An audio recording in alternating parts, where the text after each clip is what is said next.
پاکستان مسلم league نون یہ چاہتی ہے، اور بڑے کھلے عام اب تو یہ تجزیہ بھی بہت زیادہ گردش کرتے ہیں ہمارے رپورٹرز، ہمارے ذرائع، وہ ہمیں یہ بتاتے ہیں کہ وہ کہتے ہیں کہ جی عثمان بزدار پاکستان مسلم لیگ نون کے لیے بہت اچھے ہیں، اس لیے کیونکہ وہ بیڑا غرق کر رہے ہیں پنجاب کا، اور لوگ تنگ آ رہے ہیں، لوگ تنگ آ رہے ہیں، تو اگلی دفعہ جب اگلے الیکشن آئیں گے تو وہ ان کو ووٹ نہیں دیں گے۔ اگر اس وقت ہم نے ان کو ہٹا دیا تو شاید کوئی بہتر پی ٹی آئی کا انسان وہاں پر یا بہتر لیڈر آ جائے اور وہ معاملات کو بہتر کر دے، تو جو کہ ان کے لیے بہتر نہیں ہے۔ آپ کے اور میرے حق کے لیے، یہ حق میں یہ بہتر ہے کہ آپ کے اور میری بہتری کے لیے، ہماری بہتر گورننس کے لیے شاید بہتر ہے کہ عثمان بزدار جو کہ اس طرح سے پرفارم نہیں کر پا رہے، وہ ان کو کوئی بہتر اور زیادہ قابل شخص چاہے پی ٹی آئی کا ہی ریپلیس کر دے۔ مگر جہاں پر یہ فائدہ آپ کو اور میرا ہونے جا رہا ہے، وہاں پر بھی جو اختلاف کی بنیاد ہے وہ آپ کا اور میرا فائدہ نہیں، وہاں پر بھی اختلاف کی بنیاد طاقت کا حصول ہے۔ اب یہ تو ہوگی پاکستان پیپلز پارٹی اور پاکستان مسلم لیگ نون۔ ایک اور جماعت ہے جو اس وقت ہماری حکومت میں ہے، پاکستان تحریک انصاف۔ یہ وہی جماعت ہے جو یہ کہا کرتی تھی کہ جب پیٹرول کی قیمت میں 1 روپے اضافہ ہوتا ہے تو حکومت چوری کرتی ہے۔ یہ وہی جماعت ہے جو یہ کہہ کر آئی تھی کہ کرپشن کا نہ کوئی دین ہوتا ہے، نہ کوئی مذہب ہوتا ہے، نہ کوئی پارٹی ہوتی ہے، اور نہ ہی کوئی سیاسی آئیڈیالوجی ہوتی ہے۔ کرپشن ہوتی ہے اور اس کا جواب، اس کی اکاؤنٹیبلٹی ہر حال میں ہونی چاہیے۔ مگر یہ وہی پارٹی ہے جو کہتی تھی کہ مہنگائی ہونے کی ذمہ دار حکومت ہوتی ہے، اور یہ حکومت کی ذمہ داری ہوتی ہے کہ وہ لوگوں کو ریلیف پہنچائے اور مہنگائی نہ کرے۔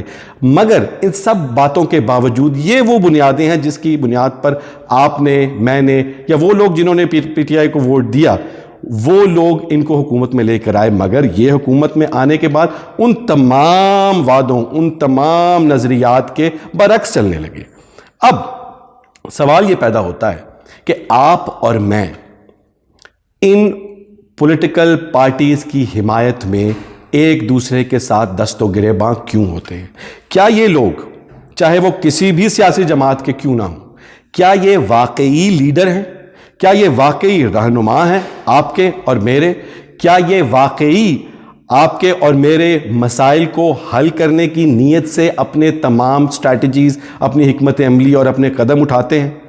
یا یہ محض سیاستدان ہیں جن کا مقصد صرف اور صرف طاقت کا حصول ہے؟ وہ چاہے آپ کے اور میرے مسائل کو بیچ کے ہو، وہ چاہے پیسے دے کر سینٹ میں سیٹ خریدنے سے ہو۔ تو اگر یہ معاملہ اتنا ہی کلیئر ہے، روز روشن کی طرح عیاں ہے، تو پھر آپ اور میں ایک دوسرے کے ساتھ ان کے ہر قدم پر، ان کی ہر غلطی کو ایک دوسرے کے ساتھ لڑ بھڑ کر، کبھی واٹس ایپ گروپس میں، کبھی فیس بک پہ، اور کبھی جب رشتہ دار آپس میں بیٹھتے ہیں تو وہاں پر بھی اپنی ذاتی تعلقات کو، اپنے رشتوں کو داؤ پر لگا کر ان لوگوں کا دفاع کیوں کرتے ہیں؟ جبکہ یہ ہمارے لیے صاف ظاہر ہے کہ ان میں سے کوئی بھی پرائیورٹی پر، جس کی اولین ترجیح آپ کے اور میرے مسائل کا حل نہیں، اپنے لیے طاقت کا حصول ہے۔ تو پھر اگر یہ لوگ ہمارے رہنما نہیں، اگر یہ لوگ ہمارے لیڈر نہیں، تو پھر ہمارے لیے کون کھڑا ہوگا؟ آپ کے لیے اور میرے لیے کون کھڑا ہوگا؟ کس کے پیچھے چل کر ہمیں یہ اپنی زندگی کے مسائل حل کرنے ہیں؟ اور اس سے بھی بڑا سوال یہ ہے آپ کے اور میرے لیے آج کہ کیا ہمیں کسی کے پیچھے چلنے کی واقعتاً ضرورت ہے بھی یا نہیں؟ 2018 میں فرانس میں ایک موومنٹ چلی، یلو ویسٹ موومنٹ اس کا نام تھا۔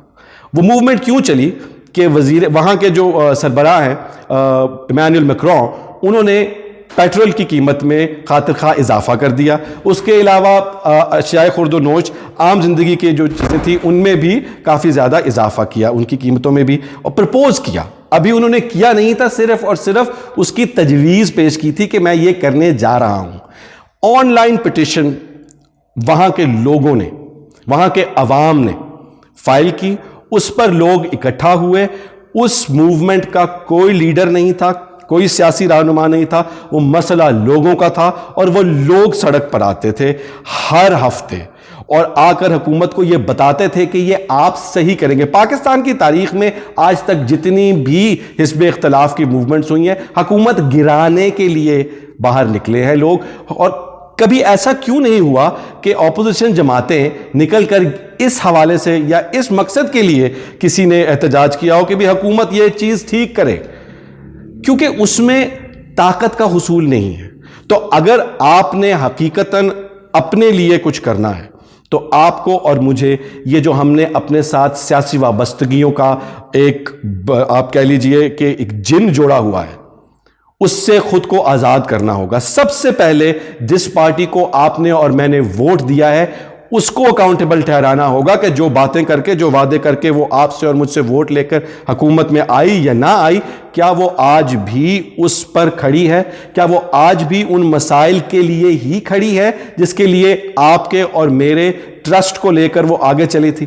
اور اگر نہیں تو پھر آپ کو اور مجھے خود سے ان مسائل کا حل کے لیے اور اس کی جستجو کے لیے باہر نکلنا ہے. اگر باہر نہیں نکلنا تو بات کرنی ہے. جس لیول پر جس طرح سے بھی اپنی پسند کی سیاسی پارٹیوں کا دفاع کرنے کی بجائے اپنا دفاع کرنے کی ضرورت ہے، اور اس کی شروعات آج سے کرنے کی ضرورت ہے. کیونکہ پہلے ہی ہم لوگ جن حالات میں جن واقعات میں جس طرح سے یہ قوم بٹی ہوئی ہے، میں تو یہ دیکھتا ہوں کہ آپ جو ہے یہ یوٹیوب جس پلیٹ فارم کے تھرو میں آپ سے بات کر رہا ہوں آج، یہاں پر بھی جس طرح سے قوم کے اندر پولرائزیشن ہے، مجھے یہ بھی کہا جاتا ہے کہ بھئی آپ یا تو اس سائیڈ پہ ہو جائیں یا اس سائیڈ پہ ہو جائیں، یا آپ پرو نون بات کریں یا پرو پیپلز پارٹی بات کریں یا پرو پی ٹی آئی بات کریں، آپ کسی کی سائیڈ لیں تو تب جا کر آپ کامیاب ہوں گے. یہ بیچ میں آدھا تیتر آدھا بٹیر جو ہے اس کا کوئی فائدہ نہیں. لیکن میں نے بھی ایک سائیڈ پک کی ہے. میری سائیڈ نہ پی ٹی آئی ہے، میری سائیڈ نہ پیپلز پارٹی ہے، میری سائیڈ نہ پی ایم ایل این ہے. میری سائیڈ میں ہوں اور آپ ہیں. میرے مسائل ہیں اور آپ کے مسائل ہیں. ان مسائل کا، ان معاملات کا، ہماری پریشانیوں کا حل جہاں ہوگا، میری سائیڈ وہ ہے. اور جو ان کا حل کرنے کا بہانہ لے کر یا اس کو ایک سلوگن بنا کر اپنی طاقت کے لیے، اپنی پاور کے لیے، اپنے اختیار کے لیے ہم سب کے انٹرسٹ کو بیچتے ہیں، ان سے نہ میرا تعلق ہے اور نہ ہی میری کوئی ہمدردیاں ان کے ساتھ ہیں، اور نہ ہی وہ میرے لیڈر کبھی ہوئے اور نہ ہو سکتے ہیں. نہ وہ آپ کے لیڈر ہو سکتے ہیں، نہ وہ آپ کے لیڈر ہیں اس وقت تک جب تک وہ صرف اور صرف آپ کے اور میرے فوائد، آپ کے اور میرے مسائل حل کرنے کے لیے ان کی زندگی کا، ان کا سیاست کا ہر فیصلہ آپ کے اور میرے مسائل کو لے کر ہو، بجائے اس کے کہ وہ طاقت کے حصول کے لیے اپنی جو تمام سیاسی سرگرمیاں ہیں وہ کریں. بہت شکریہ.